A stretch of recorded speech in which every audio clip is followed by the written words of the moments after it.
Launched in 2023 as the budget arm of Kansept Knives, Tenable has already dropped several hits like the Prometheus or the Rafe L, and definitely the Fenrir that you'll be getting a review on very soon.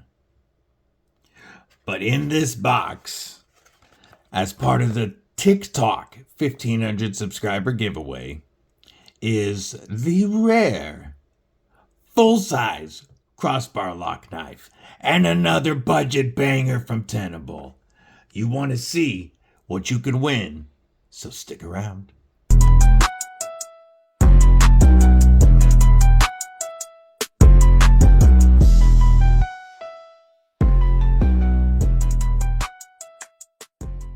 What's up, Cripple Crew? EDC with DBD, disabled but deadly. And y'all know, as soon as I got my first Tenable in, I immediately pointed out the quality and fit and finish on their builds. My first Tenable was the Doc-designed Prometheus, which was a birthday present from Deadly Daughter. And then I won the Dirk Pinkerton-designed Anomaly from Tenable's Instagram giveaway. That knife now resides with homeboy Neil Mudd.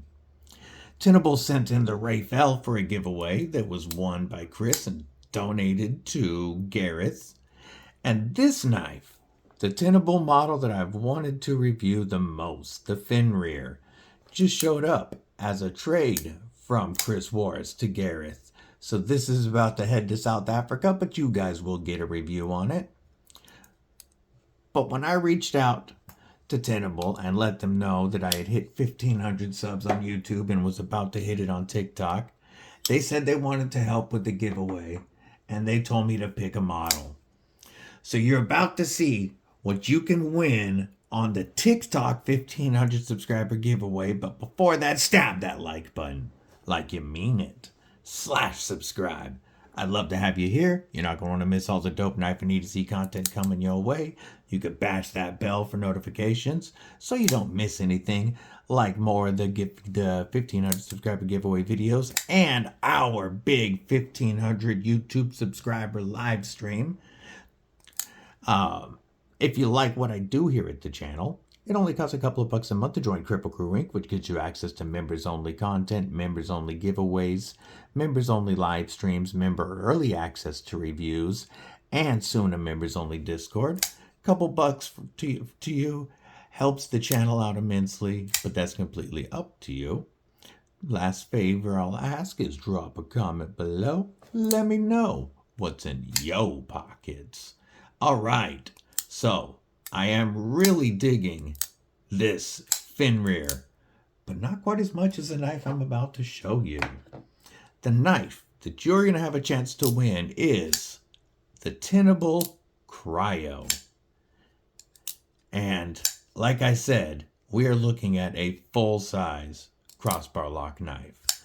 So Tenable Kryo is designed by Ning, who after 20 years in the knife business, with companies like San Remo and 8 years with Kaiser, left Kaiser to found Tenable Knives. This knife comes in at 8.08 inches overall length with a 3.58 inch drop point blade, a 14C28N with a flat grind and a Blackwash finish. We have a closed length of, let me do some math real quick, 4.5 inches, a blade stock thickness of 137 thousandths. So we got a nice chunky blade stock that keeps some strength all the way out to the tip, but a very high flat grind that gets down to a slicey edge. This one is rocking the aluminum handles with stainless steel liners that are heavily skeletonized to reduce weight, and comes in at 5.11 ounces. Now it feels a lot lighter than that with its balance point directly behind that pivot. It wears its weight very, very well. Let's take a look at how slicey this edge comes from the factory. So far, every Tenable knife I have received feels just like that. Beautiful edge from the factory. And that 14C28 in steel is, you know, one of the top budget steels because it's very corrosion resistant, it's very tough, and it holds an edge decently well. It's not the best in edge retention, but it's pretty easy to strop and keep this edge alive between sharpenings. We are actuated by either the oversized thumb studs, which feel great with either the slow roll, thumb flick, reverse flick, whatever you want to do. They are very snappy. Or you can open it with that crossbar. The tension on the crossbar feels nice. Pull it back. Whoops, I didn't pull it back all the way. Pull it back, the blade goes home. And it's very good tension for a good detent feel. It feels like it's going to thwack out every time. The handle. These cutouts in this handle are a little more than I typically prefer, but they provide a very comfortable and secure grip, even on this smooth aluminum. The aluminum you can get in a couple of colors. You can get it in this purple or like a jade greenish aluminum. And then they have G10 and micarta options, ranging from just under $50 up to just under $57. So the aluminum is the most expensive, the G10's the least, micarta's in the middle. And like I said, $50 to $57, very fair for this full-size knife. Now these scallops these cutouts in the grip provide a very comfortable 4-finger grip behind that pivot. I wear an extra large size glove, and as you can see, I still have extra room back here on this flat spot for my pinky. Like, I could even choke back. If I needed reach, I could choke way back on this handle. Or with this spot here, I can choke up into here and really lock in on that jimping. The jimping is very short, but very functional. It's meant for a saber grip right here behind the pivot, and you are completely locked in.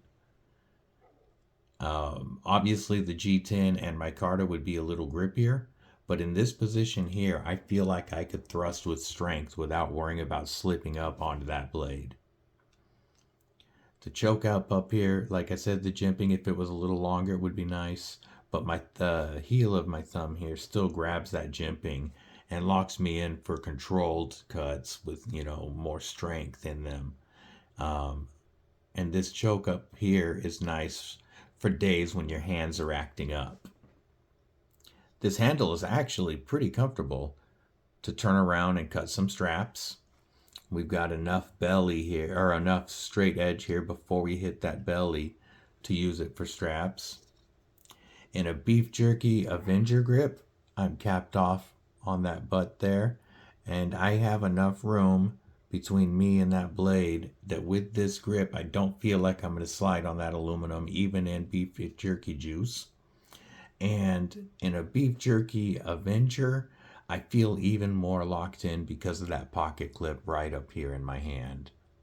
So again, the micarta and the G10 would be grippier. The micarta would get grippier with, you know, micarta gets grippier as it gets wet, so any beef jerky juice would just make it grippier. But even this aluminum, I feel like I could lock in and defend my bag of beef jerky. A crossbar lock is one of the stronger EDC locks on the market for folding knives. It's actuated by 2 Omega springs, one on either side of this bar. And this bar, these tabs right here actually actuate that bar right there. steel bar that rolls over and pushes over the tang of the blade to lock in once you're in the open position. You can also see we have a stop pin right here that meets the blade, providing rock solid, no wiggle, left or right, up or down, zero blade play. The crossbar lock is up there with lock systems like the compression lock or the shark lock when it comes to strength, and is very highly desirable, but we don't get a lot of full-size crossbars. So to show you what I'm talking about, this Kaiser Drop Bear is one of the most popular crossbar lock knives on the market, and it's quite a bit smaller. And then we have what I said is the budget bug out killer, the CJRB Hectare Alt in ARSF2 is quite a bit shorter. Let's look at some full-size crossbars that I do have. This is about the same length as the SRM Rubik. The Rubik has more handle, while the Kryo has more cutting edge. And then the Dirk Pinkerton designed Kaiser Escort would be considered a large size crossbar lock knife and is still quite a bit shorter. If we go butt to butt, quite a bit shorter than the Kryo. Let's look at another full-size EDC that folks would be familiar with in the Civivi Vision FG with the Sneck Super Lock, another very strong EDC lock. And the Kryo is slightly longer than the Vision FG. So that should give you a good sense of how big it is. Definitely larger than most Axis style lock knives. Let's look at the sharpening choil and plunge grind. The plunge grind stops there and ends right there. So all of this life from here down you have for sharpening. You'll be able to sharpen this many times before you worry about that blade. And because of where the stop bar hits, you actually could add to the sharpening choil. Of course, by that point, this would be a pretty narrow blade. Hardware check, we're looking at T8 on the pivot and body screws. I like to see that. You will, let's see if this is a captured pivot real quick. Okay, no, you will need two tools. You will need two T8s to take the pivot apart. That's one thing that I don't like. I would prefer to see this have a captured pivot. We do have T6 on the pocket screws. Our pocket clip is very deep carry. It's going to be nice and discreet in the pocket. Tip up as the gods intended, and it is reversible. It is not inset, but it does have flat screws, and this Tenable clip goes in and out of the pocket very easily. I like their clip quite a bit.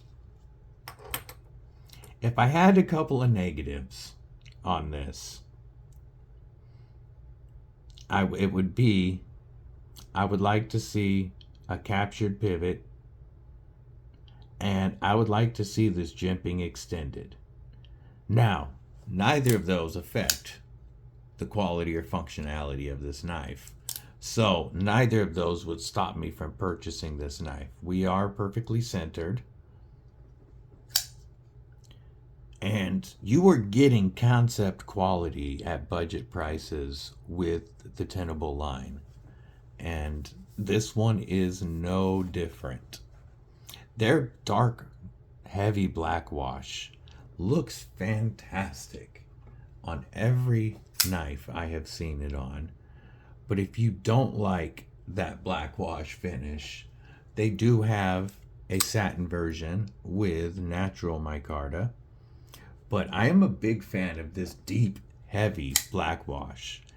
It looks nice. It's going to help with corrosion resistance. And it's a very slick Blackwash coating.